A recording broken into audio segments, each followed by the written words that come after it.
Guys video को skip मत करना क्योंकि इस वीडियो में मैं बात करने जा रहा हूँ डेथ परेड से रिलेटेड कुछ इंपॉर्टेंट डिटेल्स के बारे में। तो आपने अगर पहले वाले एपिसोड नहीं देखे हैं मेरे तो पहले वो देख कर आइए इस वीडियो को देखने से पहले, और अगर देख लिए हैं तो बहुत अच्छी बात है। तो इस वीडियो में मैं कुछ इंपॉर्टेंट डिटेल्स बताना चाहता हूँ कि जो मुझे लग रहा है कि कुछ बंदों को समझ नहीं आए होंगे पहले के एपिसोड देख के। सो एपिसोड 1 में जो हमें दिखाया गया था कि जो डेकिम उन्हें डेड बॉडीज़ दिखाता है लोगों को जिससे डराता है, तो वो असल में कोई डेड बॉडीज़ नहीं है, वो एक जो है पुतले टाइप के ही हैं जो हमें नोना ने भी बताया था सेकंड एपिसोड में, जो डेकिम यूज़ करता है लोगों को डराने के लिए जिससे कि वो गेम खेल सकें। दूसरी चीज़ ये है कि जो जजमेंट देता है डेकिम या फिर कोई भी आर्बिटर यहाँ पे कि कौन हेल में जाएगा या कौन हेवन में जाएगा, तो वो जजमेंट सिर्फ उनके जो एक्शन है वर्ल्ड में जो उन्होंने किए होते हैं पहले उनके बेसिस पर नहीं दिया जाता। यहाँ पे आके जो वो गेम खेलते हैं उस दौरान वो कितनी ह्यूमैनिटी दिखाते हैं और किस तरीके से गेम को खेलते हैं और अपनी जो ट्रू सेल्फ है वो शो करते हैं, उस बेसिस पे भी यहाँ पे जजमेंट किया जाता है कि कौन हेवन या हेल पे जाएगा। थर्ड चीज़ ये है कि जो हेवन और हेल है वो असल में यहाँ पे हेवन और हेल नहीं है, मतलब कि जो एक कॉन्सेप्ट है हेवन और हेल का यहाँ पे ये रियलिटी में ऐसा नहीं है। कोई बंदा हेवन में या हेल में नहीं जाता यहाँ पे आने के बाद। ये सिर्फ थिंग्स जो है यहाँ पे इसे इजी करने के लिए ये एक बस वर्ड्स दिए गए हैं। रियलिटी में जो यहाँ पे डेकिम हेवन और हेल का जो यूज़ करता है वो लोगों को आसान तरीके से समझाने के लिए। जो बंदा हेवन में जाता है वो रियलिटी में जो है उसकी जो सोल है या फिर आत्मा जो है वो पुनर्जन्म के लिए चले जाती है, दोबारा जो अर्थ में वो पैदा होती है दूसरा जन्म लेके। और जो बंदा यहाँ पे हेल में जाता है तो वो नरक में नहीं जा रहा है बल्कि वो एक वॉइड में जाता है, जिसका मतलब है कि वो एक कंप्लीट एम्प्टीनेस में चले जाता है जहाँ पर कुछ नहीं है और उसकी जो आत्मा है वो इधर से उधर घूमती रहेगी और कभी वहाँ से बाहर नहीं आ पाएगी। तो अब से मैं वीडियो में भी जो है हेवन और हेल का यूज़ ही करूँगा, तो उससे ये मत समझना है कि यहाँ पे जो है स्वर्ग और नर्क का यूज़ कर रहा हूँ। वो चीज़ मैंने आपको बता दी है कि हेवन और हेल का इस एनीमे में क्या मतलब है। थर्ड चीज़ ये है कि हमें जो है एलिवेटर में, मेरे को पता नहीं आपने ध्यान दिया हो या ना दिया हो, जो मास्क लगे रहते हैं एक एलिवेटर के ऊपर जो हेवन और हेल की होती है, अगर आपने नोटिस करा होगा तो जो ये मास्क है ये भी कुछ चीज़ें रिप्रेजेंट करती है। तो बेसिकली यहाँ पे जो एलिवेटर है उनके ऊपर दो मास्क लगे होते हैं। पहला जो मास्क है वो है नोआ मास्क, एक फीमेल मास्क है वाइट कलर का जो कि गॉड को डिफाइन करता है या रिप्रेजेंट करता है। और दूसरा मास्क है जो कि रेड वाला मास्क है, वो एक ओनी मास्क है जो कि डीमन को रिप्रेजेंट करता है या डेथ को। तो जिस भी एलिवेटर के ऊपर ये वाइट मास्क या फिर कह लो रेड मास्क होगा तो वाइट वाले मास्क के जो एलिवेटर होगी वो हेवन में जाती है और जो रेड वाली है वो जाती है हेल में। तो ये था मास्क का कॉन्सेप्ट। और फाइनली लास्ट चीज़, एपिसोड नंबर 3 अगर आपने मेरा देखा होगा एक्सप्लेनेशन तो उसमें लास्ट में कि यहाँ पे थोड़ी सी मतलब पता नहीं समझ आई होगी आपको नहीं या नहीं, लेकिन लास्ट में जो माई और शिगुरु थे वो दोनों के दोनों ही जो है हेवन में गए थे, क्योंकि वो दोनों ही जो थे वो ऑनेस्ट पर्सन थे, उन्होंने अच्छे से गेम खेला। तो यहाँ पे कोई ऐसा कॉन्सेप्ट नहीं है कि एक बंदा जो है हेवन में ही जाएगा और दूसरा हेल में ही जाएगा। कोई भी बंदा दोनों के दोनों बंदे हेवन में भी जा सकते हैं और हेल में भी जा सकते हैं, तो ऐसा कोई कॉन्सेप्ट नहीं है। सो आई होप कि आपको ये सारी चीज़ें इंपॉर्टेंट डिटेल समझ में आ गई होंगी। तो मेरा समझाने का एक ही रीज़न था इन सब चीज़ों को, जिससे कि आपको आगे जो एनीमे में जो मैं एक्सप्लेनेशन देने वाला हूँ उसमें कोई भी ज़्यादा दिक्कत ना हो। तो इसीलिए मैंने आपको ये सारी चीज़ें समझा दी है। ये एपिसोड नंबर 4 से रिलेटेड नहीं थी, बल्कि एनीमे से रिलेटेड थी। तो मैं इस एपिसोड को स्टार्ट करने से पहले आपको बताना चाहता था। सो आई होप कि आपको बहुत ही अच्छी तरीके से समझ आ गई हो ये सारी चीज़ें। तो अभी से करते हैं यहीं पे स्टॉप और करते हैं अपने एपिसोड नंबर 4 के एक्सप्लेनेशन को स्टार्ट। तो बिना टाइम फोड़े लेट्स बिगिन।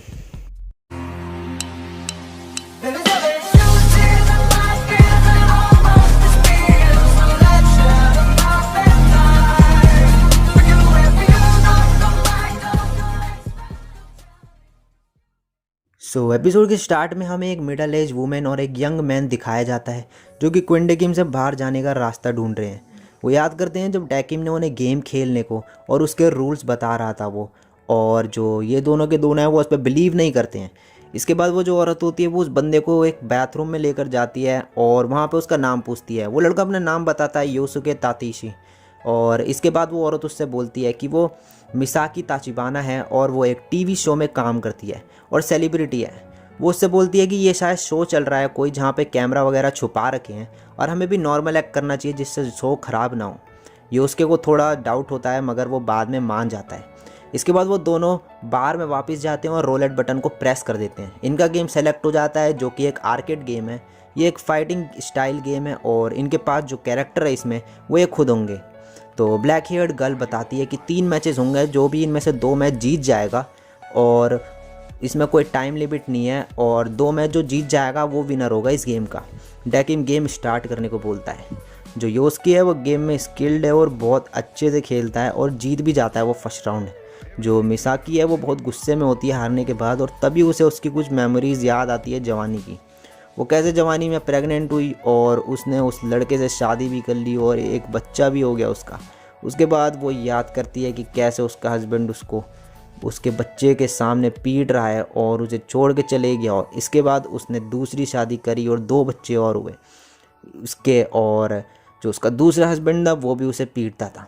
सेकंड राउंड से पहले मिसाकी योस्को से बोलती है कि तुम ये मैच हार जाओ क्योंकि इससे गेम और भी इंटरेस्टिंग हो जाएगा, और चाहो तो थर्ड राउंड तुम जीत जाना।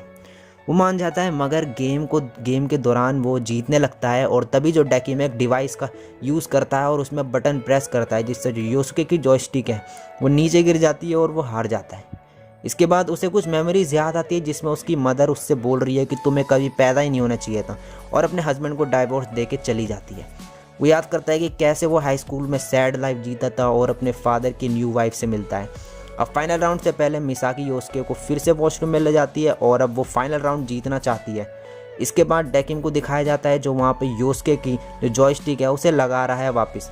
तो ब्लैक हेयर्ड गर्ल उससे वो डिवाइस यूज़ करने को मना करती है, लेकिन डेकिम बोलता है कि उसे वो डिवाइस यूज़ करना ही पड़ेगा जिससे वो एक्सट्रीम कंडीशन क्रिएट कर सके और दूसरों के अंदर ऐसी चीज़ें क्रिएट कर सके जिससे उनकी असली जो डार्क सोल है वो देख सके और उन्हें वो जज कर पाएगा इससे अच्छे से, और बोलता है कि ये उसकी ड्यूटी है एक आर्बिटर होने के नाते।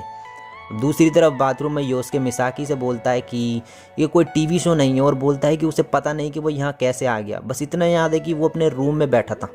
मिसाकी को भी कुछ याद नहीं है, उससे बस अपनी निराश बच्चे की, जो उसका बच्चा था निराश हो रखा था और वो उसको लेके बैठी थी, वही याद है उसे।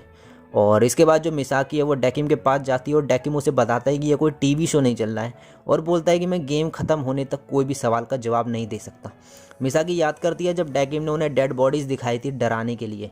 इसके बाद वो याद करती है कि हमें दिखाया जाता है और कि वो अपने 5th बच्चे को दूध पिला रही है और उसके तीसरा हस्बैंड ने भी उसे बुरी तरीके से पीटा हुआ है।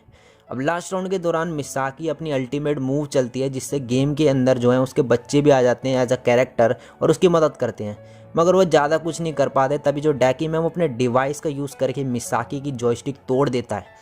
ये देख के जो ब्लैक हेयर्ड गर्ल है उसका डिवाइस छीन के तोड़ देती है और बोलती है कि लोगों की ऐसी कंडीशन में डालना सही नहीं है। मिसाकी जो है हारने लगती है और तभी वो योस्के का मुंह पकड़ के जो है आर्केड मशीन पे मारने लगती है जिससे वो ना जीत सके। लेकिन बाद में जब योस्के बेहोश हो जाता है तो उसे पता लगता है कि ये तो क्या हो गया, तो वो बोलती है कि पता नहीं वो क्या कर रही थी, और वो हेल्प करने के लिए बोलते हैं डेकिम को कि इसकी हेल्प करो, लेकिन डेकिम बोलता है कि गेम ख़त्म करो पहले। तो जब योस्के बेहोश होता है तो उसे याद आता है कि वो अपने रूम की विंडो से नीचे गिर गया था और उसकी स्टेप मदर उसे एम्बुलेंस में लेके जा रही होती है और रो रही होती है। तभी उसे होश आ जाता है। मिसाकी जो है जीतने वाली होती है, मगर जो योस्के है वो गेम को ड्रॉ करवा देता है, और इसके बाद जो योस्के को याद आता है कि उसने रूम की विंडो से कूद के सुसाइड कर ली थी, और मिसाकी को भी याद आ जाता है कि वो ऑफिस में अपने असिस्टेंट की बदतमीजी करती है असिस्टेंट के साथ, और तभी उसकी असिस्टेंट गुस्से में उसका गला घोट के उसे मार देती है। इसके बाद डेकिम उन्हें बताता है कि वो मर चुके हैं, यहाँ पे उनके जजमेंट करने के लिए आए हैं वो कि वे हेवन में जाएंगे या फिर हेल में जाएंगे। तो जो मिसाकी है वो गुस्से में डेकिम पे हमला करने जाती है, मगर जो डेकिम है उसे स्ट्रिंग से बांध देता है। मिसाकी फिर बोलती है उसे कि उसे फ़र्क नहीं पड़ता कि कोई उसके बारे में क्या सोचता है, वो बस खुश रहना चाहती थी। और योस्के जो है वो बहुत दुखी में है, मतलब कि सैड वगैरह भी है, क्योंकि उसने जो है उतनी कदर नहीं करी अपने उन लोगों की जो उसके आसपास थे जितनी उन्होंने करी उसकी। तो जो डेकिम है फिर उन दोनों को कॉन्ग्रेचुलेट करता है गेम को अच्छे से खेलने के लिए और फिनिश करने के लिए। इसके बाद वो दोनों को एलिवेटर के पास लेके जाता है और जजमेंट करता है उनकी। तो योस्के की जो सोल है वो हेवन में जाती है और मिसाकी की जो सोल है वो हेल में जाती है। और इसके बाद जो है क्रेडिट्स शुरू होते हैं, और उसको ख़त्म होने के बाद क्रेडिट के बाद हमें दिखाया जाता है कि जो डेकिम है वो अपने डिवाइस की तरफ देख रहा है जो ब्लैक हेयर्ड गर्ल ने तोड़ दिया था। और इसी के साथ ये एपिसोड यहीं पे ख़त्म हो जाता है। So guys I hope episode आपको बहुत ही पसंद आया होगा, और अगर पसंद आया ये एपिसोड आपको सच में, तो भाई वीडियो को लाइक कर देना भाई, और नीचे कमेंट करके बताओ। और जो स्टार्टिंग में मैंने आपको कुछ डिटेल्स बताई है, अगर वो आपके किसी काम आई हो इस एनीमे को समझने के लिए, तो वो भी मेरे को कमेंट करके बताओ कि हाँ आपको इनमें से कोई चीज़ नहीं पता थी। और अगर आपको वो सारी चीज़ें पता थी जो मैंने स्टार्टिंग में बताई थी वीडियो की, तो बहुत ही अच्छी बात है, फिर आप इस एनीमे को कंटिन्यू करते रहो। और जिन्हें नहीं पता था तो उनके लिए मैंने वो सारी डिटेल्स बता दी है। सो आई होप कि वो बोरिंग नहीं लगी होगी आपको, और ये एपिसोड देखने में भी आपको मज़ा आया होगा। तो ऐसी कंटेंट देखने के लिए मेरे चैनल पर बने रहिए, और चैनल पे पहली बार आ गए हो तो चैनल को सब्सक्राइब करके बेल आइकन को प्रेस कर दो। तो आज के लिए बस इतना, मिलता हूँ मैं नेक्स्ट वीडियो में, तब तक के लिए सायोनारा और बाय।